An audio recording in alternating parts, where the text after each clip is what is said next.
imaju stare gusle ili im je neko iz porodice gusla, pa mogu da podele sva sećanja sa nama. Također, planirana je akcija sakupljanja starih gusala za potrebe evidencije, izložbe za dalje istraživanja na ovu temu. Ako neko u kući ima stare gusle, pozivamo vas da nam se javite. Zadnja pesma za večeras, Mučenička smrt Jova Đakovića.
Cenjena publiko, još jedan aplauz za Miloša.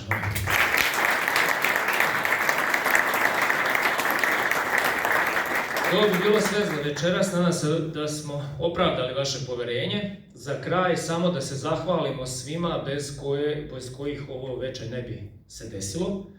Tako da ću ja sad zamoliti koga budem prozivao da dođete na binu da uručimo zahvalnice. Prvu zahvalnicu imamo za opštinu Borovo, pošto imamo tu našeg Čedu, on može u ime opštine Borovo da jednu zahvalnicu primi.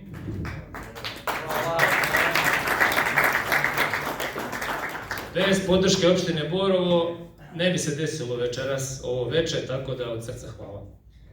Također bi pozvao nekog od predstavnika iz pevačkog društva Javor, Aleksandra.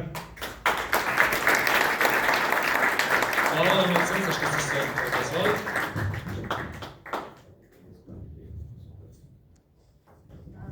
I dođite nam opet.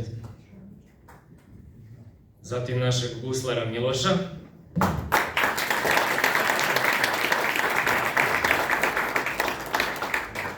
I za kraj imamo našeg mega, giga, najvećeg, najboljeg borovskog pesnika. Stefan Maksimović.